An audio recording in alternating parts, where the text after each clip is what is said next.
Bueno, buenas tardes a todos. Este es el primer curso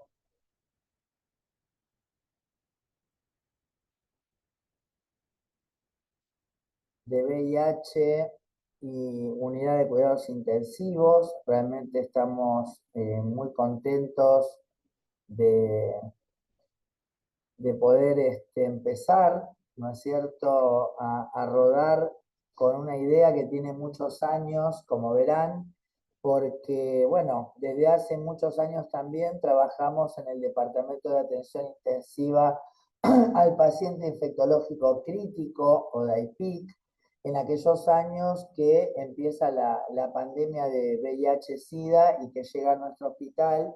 Y bueno, 20 años, 25, 30 años después, nos debemos empezar a transmitir nuestros conocimientos y nuestra experiencia para posibilitarle a los colegas y a los demás miembros del equipo de salud herramientas para encarar, digamos, esta situación que todavía sigue siendo una cuestión como es la pandemia o la epidemia de VIH-Sida en nuestro país. Bien, vamos a arrancar con la propuesta entonces de recorrer mínimamente sobre la historia de esta cuestión que es la pandemia de VIH, que aún circula, aunque nadie la vea, ¿no? Recordemos que los primeros casos fueron denunciados en California, San Francisco y en París, Francia, en relación a la aparición en la terapia intensiva de casos, sobre todo de neumonías por neumocistis carini, se llamaba en esa época, eh, asociados a otras infecciones oportunistas graves, eh, inclusive, por ejemplo, al sarcoma de Kaposi, pero en pacientes que no estaban, digamos, relacionados con aquellos que habíamos visto en relación a infecciones y enfermedades oportunistas, ¿no?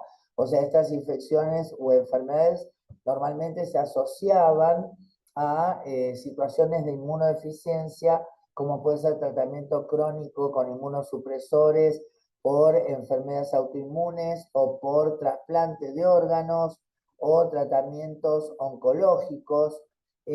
Por ejemplo, la neumocistosis también se podía ver de forma epidémica en los orfanatos y en las trincheras de guerra, se decía la neumonía de trinchera en la Primera Guerra Mundial. Entonces, todas situaciones que estas personas no reunían, ¿no? Pero que sí tenían el antecedente de ser homosexuales o hemofílicos o personas que habían compartido los elementos para inyección endovenosa en el caso del consumo de drogas endovenosas digamos, también este tipo de antecedentes que entonces llamó la atención, ¿no? Eh, También en ese momento se converge, digamos, en la situación del conocimiento por citometría de flujo de que los linfocitos se dividían en linfocitos T, linfocitos B, eso ya se sabía, pero que había receptores, ¿no?, en su superficie que determinaban distintas funciones dentro de la respuesta inflamatoria específica, ¿no? Entonces ahí se pudo ver que la situación que originaba esta cuestión era una pérdida de los linfocitos T CD4, que son aquellos que se encargan mayormente de la coordinación de la respuesta inmunológica. Bien, para el año 1982 ya se empiezan a reportar dos casos que son los primeros casos en Argentina, que en realidad, bueno, gente que está en el hospital hace muchos años y que conoció a otros jefes, ¿no?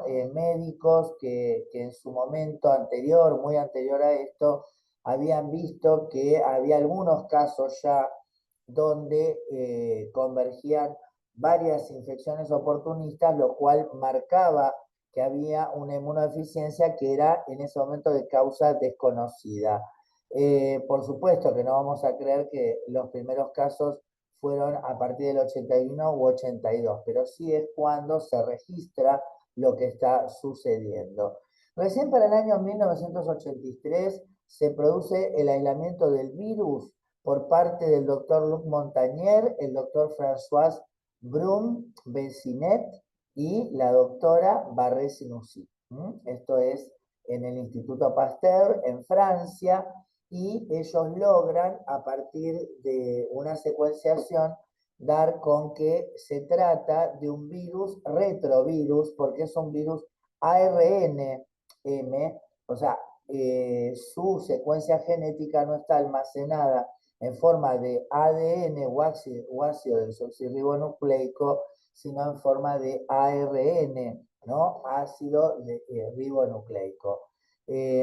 Bueno, en ese momento también inclusive surge, ¿no?, todo un conflicto con la autoría de quienes aislaron por primera vez al virus, con el doctor Gallo, ¿no?, de Estados Unidos.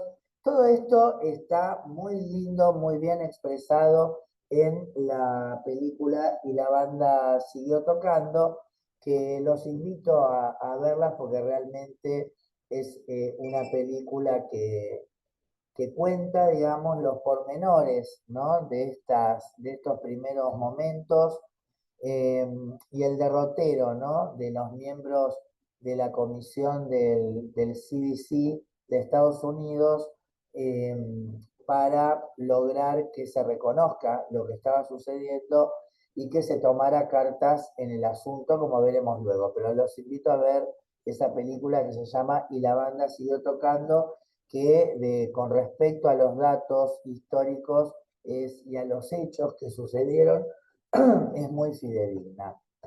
Bien, por eso una vez que se logra, fíjense los tiempos, ¿no?, que se manejaban, 2 años, o sea, 24 meses para poder avanzar de una situación a otra. Eh, entonces, para 1985 surgen los primeros test diagnósticos, como es el Western Blot y el ELISA para el screening, ¿no? Esto nos permitió entonces, porque pensemos que hasta el momento entonces solamente estaba la sospecha diagnóstica frente a la aparición de alguna de estas infecciones o enfermedades, como es el sarcoma de Kaposi o los linfomas, y el antecedente entonces de haber recibido transfusión de sangre, o ser hemofílico, o ser homosexual, etcétera, etcétera. Entonces hacía presuponer que estaba esta situación, pero recién entonces cuando aparece la posibilidad de la utilización de los test diagnósticos, empieza entonces a verse quiénes, y se puede partir las aguas de qué personas viven entonces con el virus y quiénes no.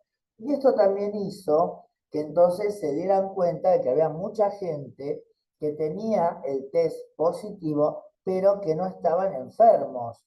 Inclusive, por ejemplo, en las personas que habían recibido transfusión de sangre, quedaba entonces claro cuál día fue el de la adquisición de la infección, ¿no es cierto? Y entonces podían ver que esa persona estaba infectada, pero por ahí hacía 5 años que estaba con la infección, digamos, o un poco más tal vez, y no había desarrollado enfermedad. Entonces, crece el concepto de latencia, ¿no?, de la infección.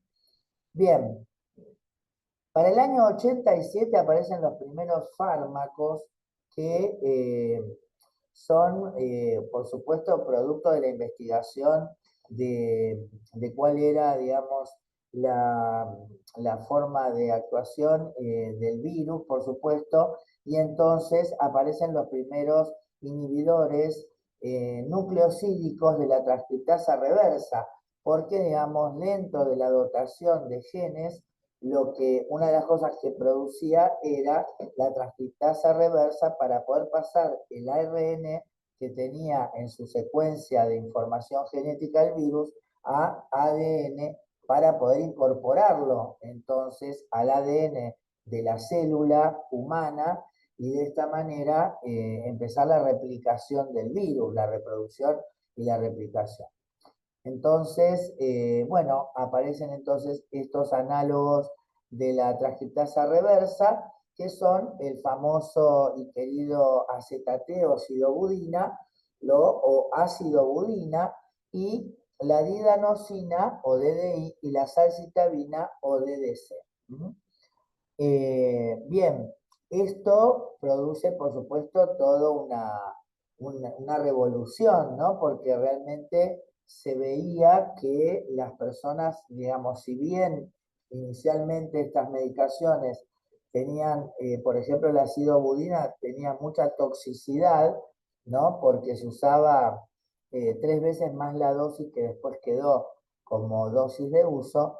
Sin embargo, también uno podía darse cuenta rápidamente de que mejoraba la tolerancia a la infección y que muchos síntomas se iban revirtiendo, ¿no? O sea, esto motiva que en el año 89 Roberto Jauregui, y esto es un poco para hablar también en paralelo de otra parte que trajo el SIDA, que fue la militancia por los derechos civiles, ¿no? Por eso también es importante que en este curso tengamos claro, ¿no? Que si bien todo el actuar nuestro tiene un costado legal y jurídico, en el caso de esta situación, específicamente, digamos, hay una lista para considerar que son los derechos que justamente, ¿no? Una situación que desembocó en lo que se llama el derecho de los pacientes es justamente el HIV-Sida a partir de estos grupos de militancia, digamos, de organizaciones y organismos por el derecho de las personas, porque Roberto Jáuregui, que era el presidente de la comunidad homosexual argentina, eh, que tenía VIH, SIDA, por supuesto, y que en ese momento la estigmatización llevaba a que nadie se hiciera cargo de esta situación, cuando sale la noticia de que el AZT sirve, que por supuesto en Argentina no había, bueno, sale a todos los medios a pedir, digamos, a visibilizar que necesitaba AZT. Bien, al otro día que salió en todos lados, recibió más de 600 cartas de personas de todo el país que le pedían también un frasco de AZT.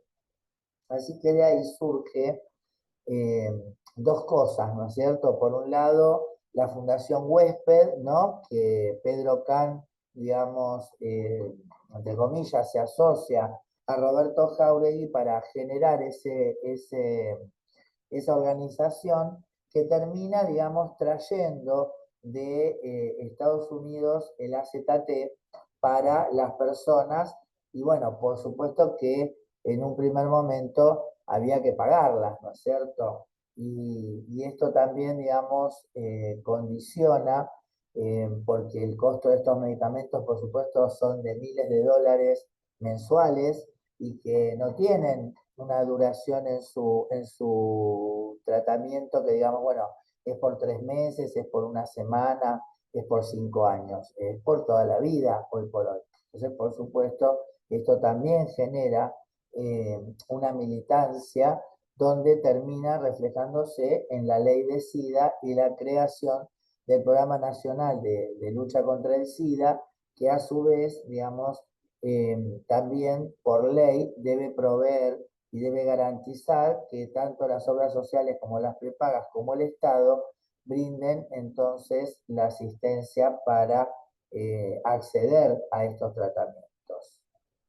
Bien, fíjense que en el año 89 también ya se demuestran en los estudios clínicos que el AZT puede llevar a disminuir eh, la transmisión vertical de mujeres embarazadas HIV positivas de un 50% de los casos a menos de un 2%.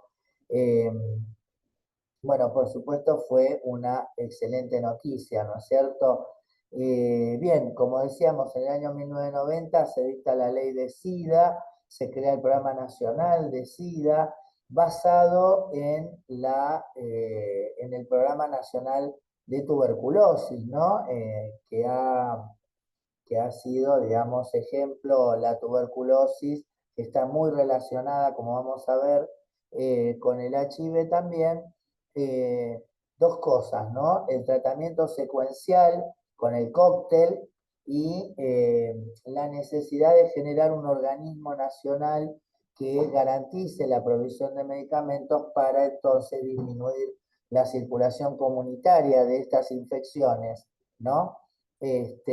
O sea, es una inversión que se hace no solo sobre los directos afectados, sino también sobre el impacto que va a tener en el resto de la población, que, bueno, en el caso de la tuberculosis, por supuesto, tiene transmisión aérea y entonces, digamos, claramente tiene un impacto y el HIV, digamos, como hemos visto, la transmisión sexual es muy importante y bajar entonces la cantidad de virus circulante permite bajar los nuevos casos. Bien, amén de garantizar, digamos, que las personas afectadas tengan prácticamente la misma expectativa de vida que aquellos que no están infectados.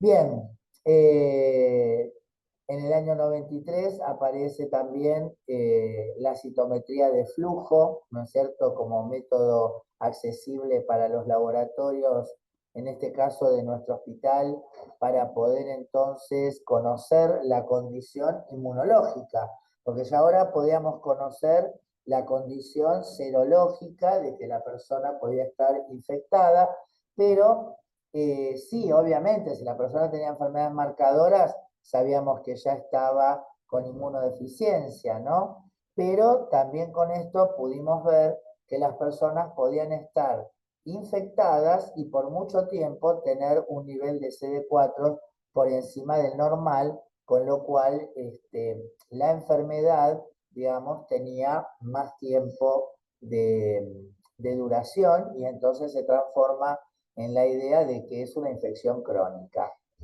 Bien, bueno, también acá hablamos de la aparición de nuevos antirretrovirales, ¿no? Del test de resistencia, porque también empieza a pasar eso, se empiezan a ver, digamos, que los tratamientos muchas veces que no se pueden sostener, el virus se hace rápidamente resistente. Por eso también lo que decíamos que digamos, instaura la idea de cóctel, ¿no? De utilizar varios antirretrovirales que actúan en diferentes secuencias de la reproducción del virus y de esta manera lograr cortar la replicación viral. Pero se escapan, se logran escapar y entonces aparece la idea de test de resistencia para conocer entonces cuál es la sensibilidad del virus, de la cepa que circula en nuestro paciente y de esa forma entonces retomar el beneficio del tratamiento. Bien, bueno, acá les detallamos, ¿no? Distintos pasos de la reproducción y replicación del virus y entonces fueron acrecentándose farmacéuticamente los recursos que teníamos para encarar, ¿no? Y en el caso de la vacuna para HIV, fíjense que se hizo un ensayo que ingresó en fase 3 en febrero del 2020, ¿no? Pero que lamentablemente en marzo empezó la pandemia y entonces hubo que suspenderlo. Después se retomó y aparentemente los datos no son demasiado alentadores, sobre todo porque recordemos que este virus es tan mutable que inclusive genera nuevas variantes dentro de la propia persona en la misma infección. ¿Eh? O sea, en el coronavirus había una mínima estabilidad que permitía que el mismo virus se vaya transmitiendo y después de algunas generaciones empezar a tener modificaciones. Sin embargo, el HIV directamente en la misma persona empieza a generar nuevas variantes que se escapan de la inmunidad que se va construyendo, ¿no? Bien, al ver nosotros quiénes eran los afectados, los primeros afectados, se le puso en Estados Unidos la enfermedad de las 4Hs, ¿no? Señalando quiénes eran los afectados. En este caso, homosexuales, hemofílicos, heroinómanos y haitianos, ¿no? Bueno, acá la pregunta era ¿por qué haitianos? Bueno, el dato histórico está acá abajo, que fue que después del Congo belga se hiciera independiente, la mayoría de europeos lo abandonaran. Haití ayudó al país africano enviando profesores que trajeron de vuelta el HIV en los 60, ¿no? Que Haití se había convertido en un destino de turismo sexual, estaba cercano a los Estados Unidos y también entonces eh, esto, digamos, hace la pobreza de Haití, ¿no es cierto? Y la conexión con el tráfico sexual hace que aparezca entonces también en personas que consumen sexo pago, ¿no? Bien. Bueno, entonces no lo transmiten los mosquitos, no lo transmite el contacto normal de la vida cotidiana, no lo transmite las secreciones que no tengan sangre visible, ¿no es cierto? O sea, las secreciones respiratorias, el sudor. Por lo tanto, eh, quedaba claro con estos afectados que la transmisión de este causal era sexual, por un lado, parenteral y también vertical. ¿Por qué? Porque cuando hablamos de homosexuales, también había bisexuales que transmitían a sus mujeres la infección y estas mujeres infectadas tenían hijos que se desarrollaban también la infección y la enfermedad. Y con respecto a la parenteral, por supuesto, estaba la cuestión de las transfusiones de sangre, que, bueno, ahí tenemos otra discusión, ¿no es cierto? El tema de que los heroinómanos que consumen droga con una situación, digamos, económica siempre, digamos, desafortunada, terminan vendiendo la sangre y también decir que en esos primeros años, por ejemplo, no estaba, digamos, el control de la hepatitis B, por ejemplo, y bueno, la hepatitis C en esa época era no A, no B, en las bolsas de transfusión. Así que una vez que se conoció, por supuesto, eh, esto y que se amplió entonces el screening, ¿no?, de las personas afectadas, podríamos decir entonces que en realidad es la enfermedad o la infección de las 7H, ¿no? O sea, de homosexuales, hemofílicos y heroinómanos, pero también de heterosexuales, ¿no? De las heridas, porque la infección a través de la vía parenteral, si bien como veremos después no es tan efectiva, obviamente forma parte de las exposiciones de riesgo, las hembras, ¿no? Para entonces puntualizar que las mujeres también podían tener la infección, al principio muchas veces relacionadas con el consumo de drogas inyectables o con el comercio sexual, pero también después por sus parejas heterosexuales no adictas. Y esto es un punto que a nosotros nos interesa mucho, que nos quede claro, ¿no? Que pasado unos años, cuando la relación inicial de varón-mujer era 27-1, con el correr de los años, ya de las décadas, estos números se fueron haciendo de 1-1 y en algunos casos empezó a predominar inclusive el diagnóstico en mujeres.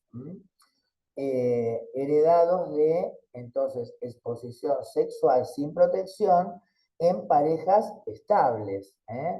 Entonces, ahí es donde uno, si pretende pensar en el HIV solamente en personas que son homosexuales o que recibieron transfusiones hace 30 años, ¿no? Porque ya hoy se supone que, que las barreras en este sentido sean, digamos, o sea, que hay un tratamiento, ¿no? De la sangre que se transfunde, pero bueno, una cada 10.000 bolsas se suponía que podían llegar a transmitirlo en algún momento. Bien, termina siendo entonces de la población general, ¿no? A través de las mujeres, digo. Y los hijos. Entonces, centrémonos que las vías de transmisión muy efectivas son la sexual, la parenteral y la vertical.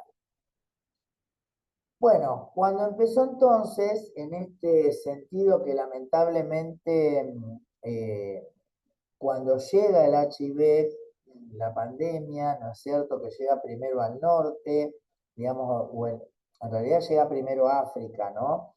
Eh, Porque después obviamente se descubre que es igual al virus simiano que ocasiona inmunodeficiencia o que ocasionó inmunodeficiencia en los simios, y que en realidad muchísimas poblaciones de África estaban infectadas y que cuando veíamos, por ejemplo, la viruela simiana o, por ejemplo, el linfoma Burkitt en los niños, no tenía que ver con la inmunodeficiencia que ocasiona la pobreza, sino que tenía que ver con la inmunodeficiencia que ocasiona el HIV. Entonces, en esos grupos que son heterosexuales, de relaciones heterosexuales con madre a hijo, hay poblaciones en África que tenían más del 50% de personas infectadas. Quiere decir que si nosotros dejamos a la vía sexual transcurrir, deja de ser de un sector, digamos, homosexual o transexual y pasa a ser de toda la población. Y nosotros entonces, como médicos, ya no tenemos que, o como equipo de salud o como profesionales de la salud, entonces ya no tenemos que solamente centrarnos en si esta persona pertenece a lo que nosotros llamamos grupos de riesgo, sino que lo que pone en riesgo a las personas son las actividades de riesgo, como en este caso, mantener relaciones sexuales sin preservativo de forma sistemática y sin haberse hecho el análisis. ¿Está bien? Por ejemplo, transfundirse sangre que no ha sido chequeada, ¿no es cierto? Eh, no usar barreras de cuidado frente a procedimientos invasivos. ¿Está bien? Bien, entonces, porque también hablar de actividades de riesgo nos puede hablar de prácticas de cuidado, ¿no? Que es un poco también lo que queremos que adquiramos nosotros en este curso. Bien, entonces, finalmente la gran H es humanos, ¿no es cierto? Porque si nosotros tomamos a lo que nosotros vamos a llamar PBBS, que son personas viviendo con VIH-Sida, más las personas que afecta esta situación, que por ahí no viven con el virus en el cuerpo, pero que son sus familiares directos, sus compañeros de trabajo y los profesionales, por ejemplo, que están a su cargo. Entonces, entre unos y otros, todos estamos involucrados con esta infección. Bien,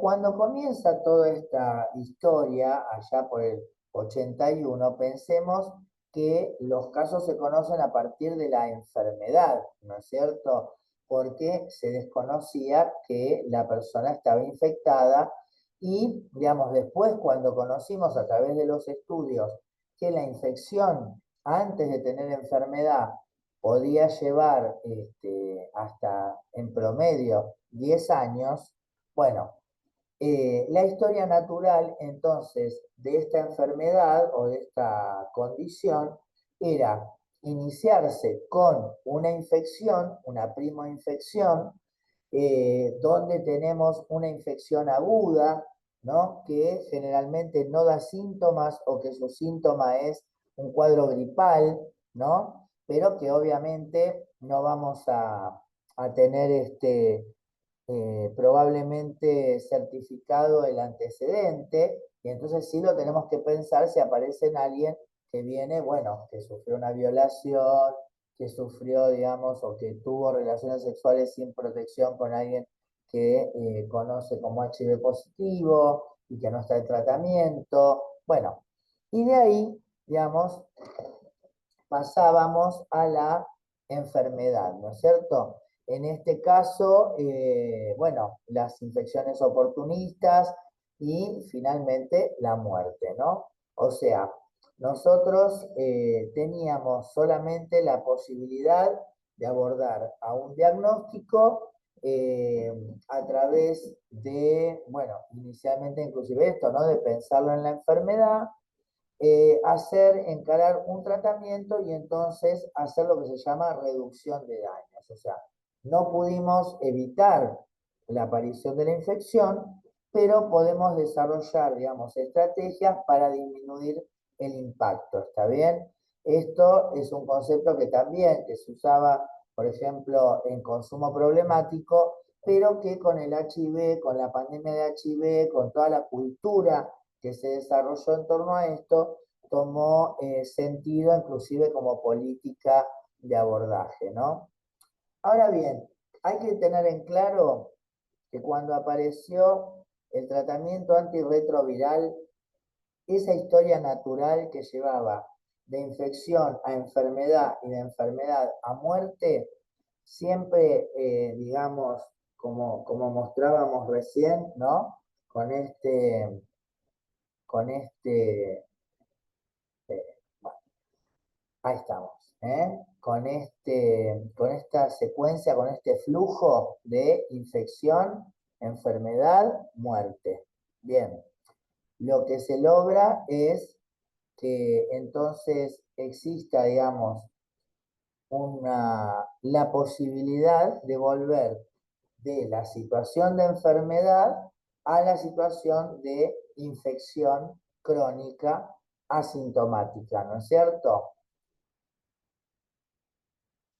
Entonces, a nosotros nos viene, porque trabajamos en este sector, ¿no? Eh, abordar y tratar, ¿no? A las personas que tienen esta condición, esta enfermedad, como algunos quieren decir, yo prefiero llamarle condición, porque obviamente si la persona está bajo tratamiento y su carga viral es indetectable y y sus defensas son normales, no hay enfermedad, eso está claro. Bien, entonces acá le presentamos un poco el trabajo que motivó la posibilidad de pensar y de concretar este primer curso teórico-práctico de actualización en pacientes VIH-Sida en cuidados críticos. Y fue un trabajo que presentamos para la Sociedad Argentina de Terapia Intensiva, también una variación de estos datos y una ampliación en el Congreso del Hospital Muniz y en la Sociedad Argentina de Infectología. Bien, o sea, HIV en terapia intensiva, lecciones aprendidas en 21 años, ¿está bien? Bueno, estos son todos los compañeros que que han estado con nosotros y bueno, que estamos orgullosos de pertenecer a este equipo, ¿no? Bien, introducción, las personas viviendo con VIH entonces tienen un alto riesgo de presentar enfermedad crítica debido a los factores de la aparición de enfermedades oportunistas graves, sobre todo en aquellos que desconocen su diagnóstico o que por algún motivo no acceden al tratamiento, una susceptibilidad pronunciada a infecciones como son la sepsis, las neumonías y la tuberculosis, y la prevalencia creciente de condiciones comórbidas en los pacientes que son tratados pero que van envejeciendo. Bien, se describen las características de las PBB ingresados a terapia intensiva en los últimos 21 años, comparando su evolución con sujetos VIH negativos. Bien, bueno, fue un estudio observacional retrospectivo que incluyó a personas viviendo con VIH de 16 o más años, ingresados a UTI de nuestro hospital, que es un hospital terciario abocado a la infectología. Por supuesto, entonces, que hay un sesgo, digamos, en la llegada de los pacientes a nuestro ámbito, a nuestra área, y fue entre el año 2002 y 2022 en comparación con sujetos VIH negativos admitidos en el mismo periodo. Se evaluaron características demográficas y clínicas y la evolución, la necesidad de ventilación mecánica y óbito. Se utilizó la estadística descriptiva del test de Fisher o Student para las comparaciones según correspondiera, con un valor de la P de menos de 0.05 para definir significancia estadística.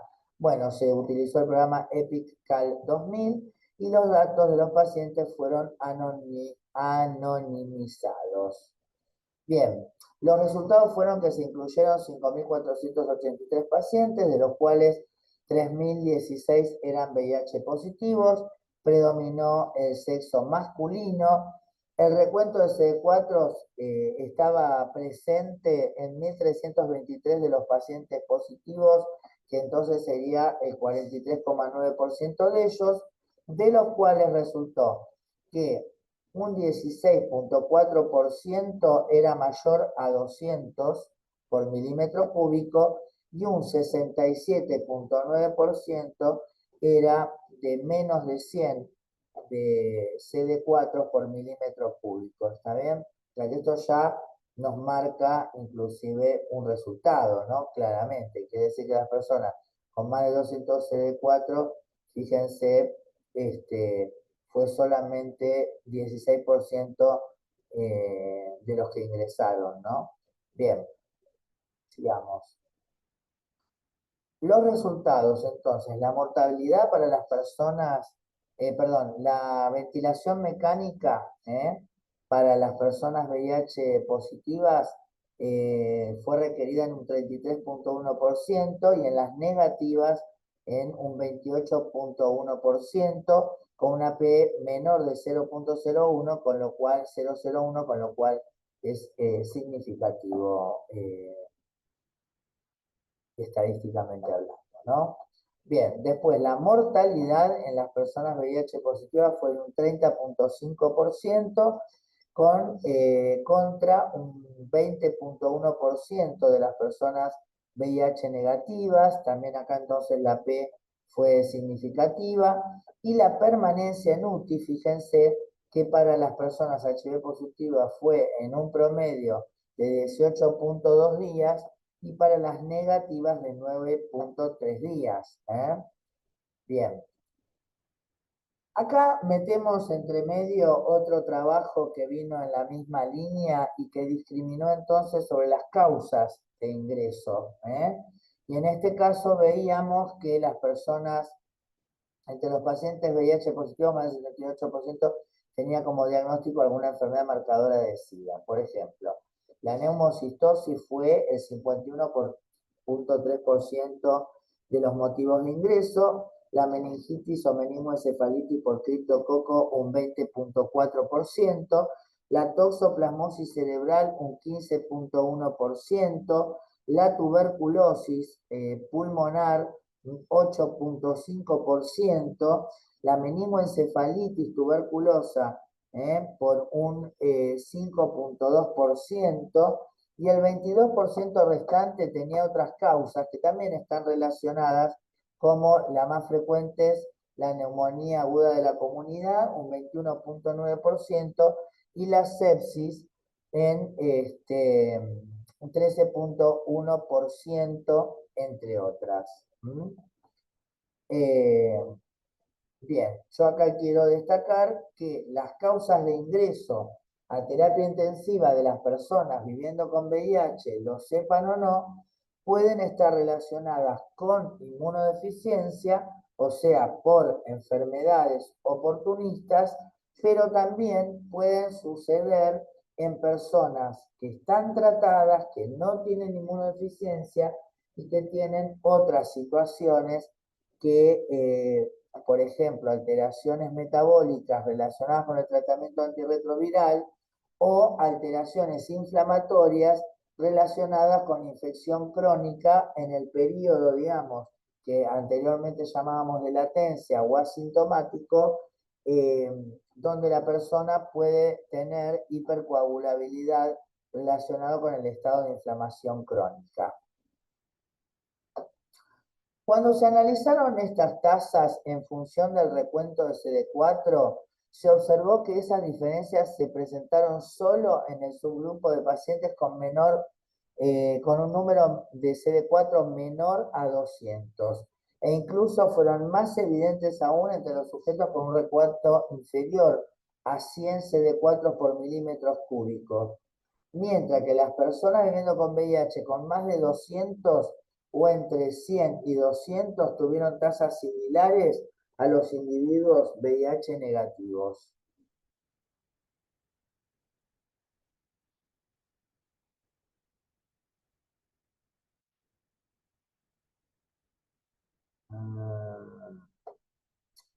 Ahora sí.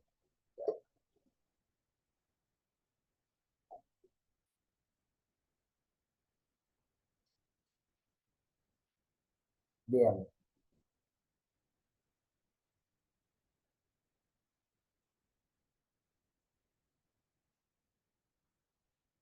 perdón, me fui. Las PBBS que ingresan a UTI y que tienen un recuento menor de 100 de CD4 constituyen una población con mayor riesgo de requerimiento de ventilación mecánica y de mortalidad, mientras que aquellos con recuentos mayores a 100 células presentaron una evolución similar a la de los sujetos VIH negativos. Otra conclusión entonces es que estos datos refuerzan la importancia de alcanzar un diagnóstico precoz de infección y la adherencia al tratamiento antirretroviral. Bien, entonces, ¿por qué un curso que hable de VIH-Sida en la unidad de cuidados intensivos? Bien, porque después de 30 años de haber recibido casos de personas con VIH-Sida y enfermedades marcadoras, de haber acumulado la experiencia de tratar con situaciones de terminalidad y que muchas veces han respondido a los tratamientos y pese a todo diagnóstico y expectativa razonable, lograron salir a la vida y que por acceder y sostener un tratamiento médico, revertir su condición de riesgo y llegar a una expectativa de vida prácticamente igual a la de las personas que no tienen esta condición, nos anima a decir que llegó el momento de ordenarla y compartirla en un proceso de capacitación a colegas y miembros del equipo de salud para poder abordar estas cuestiones con herramientas que nos den una mayor posibilidad de éxito.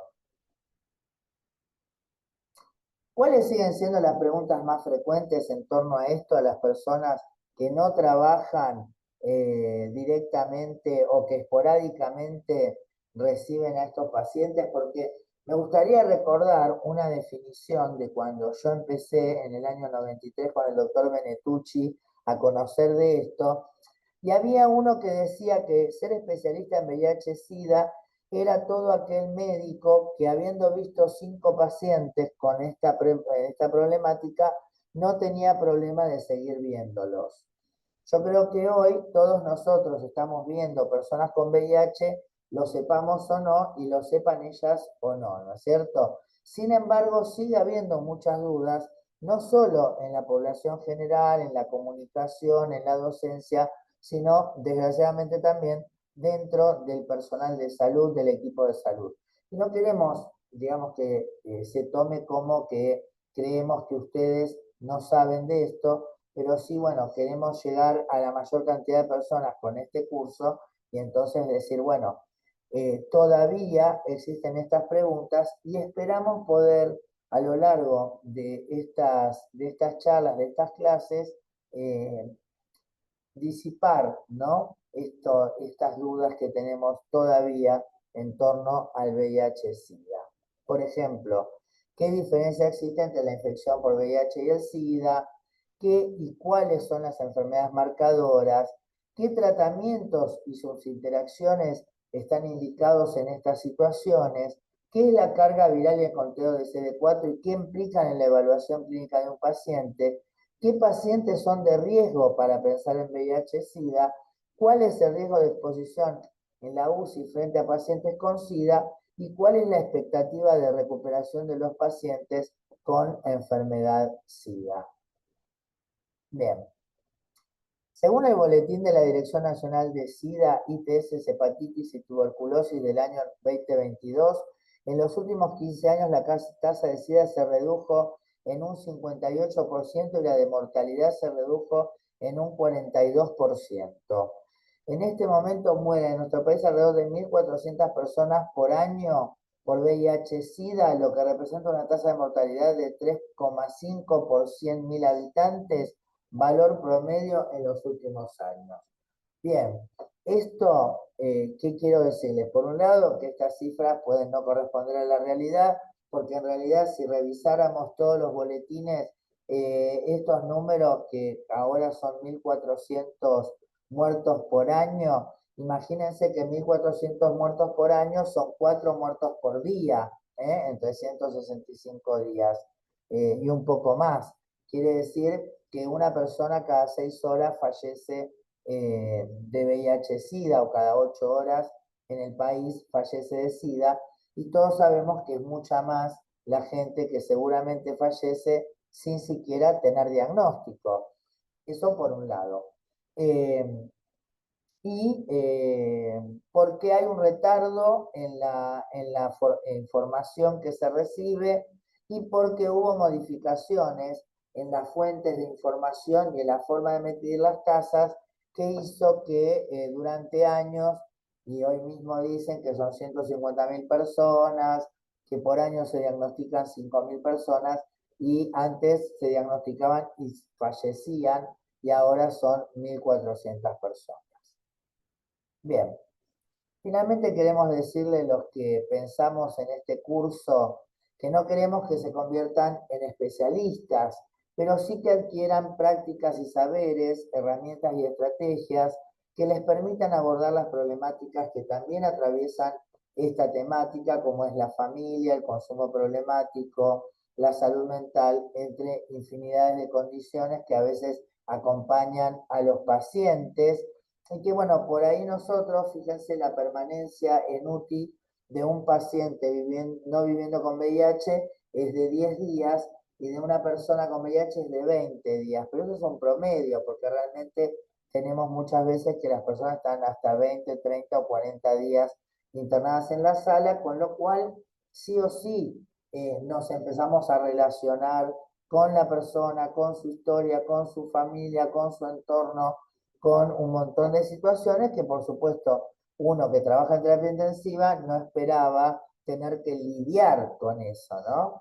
El proceso de aprendizaje es un camino y debe estar constituido por trabajos, estudios, por supuesto, vamos a ofrecerles docentes que son los que han hecho estos estudios, pero también por guías. En este caso hablamos de esas personas que además de tener un conocimiento académico, tienen un conocimiento humano, un ejercicio, digamos, de la medicina en torno a esto, y como todo proceso implica un esfuerzo, una dedicación, pero también una satisfacción. Esperamos cumplir con las expectativas para que esto signifique una senda a recorrer. Insistimos en la idea de un comienzo y una continuidad del camino. Bienvenidos.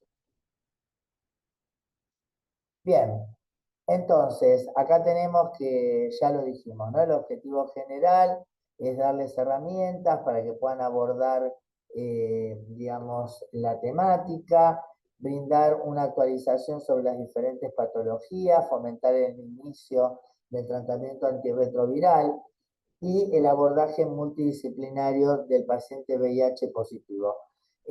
Fundamental, fíjense que cuando hablábamos de la mortalidad de un 30%, bueno, entonces hablamos de una sobrevida del 70%, ¿está bien? Quiere decir que de cada 10 pacientes que ingresaron a terapia, 7 se fueron vivos.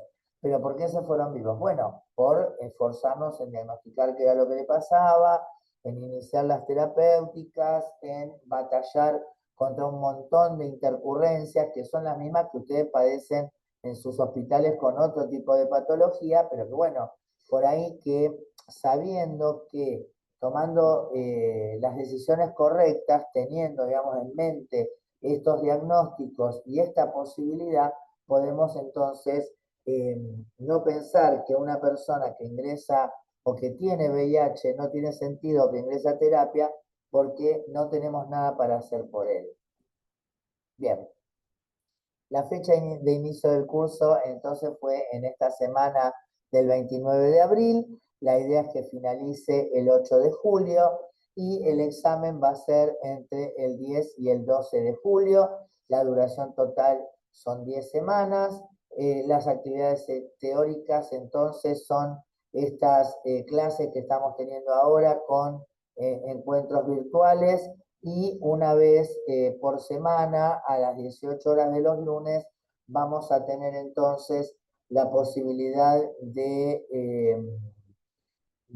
reunirnos por Zoom, digamos, para discutir un poco lo que aprendimos o lo que estuvimos hablando en estos días y las actividades prácticas sería el encuentro, digamos, para los días jueves de la semana correspondiente a los módulos a las 12 horas en la sala 3 del DAIPIC, cosa que es, para estar presencial se tendrían que anotar, se tendrían que inscribir y a su vez vamos a subir entonces los videos de esas clases para que los que no pueden asistir, porque obviamente podremos aceptar a 20 personas, no más de esto, bueno, lo puedan ver y también puedan participar entonces con sus dudas o con sus aportes al próximo lunes en el encuentro sincrónico.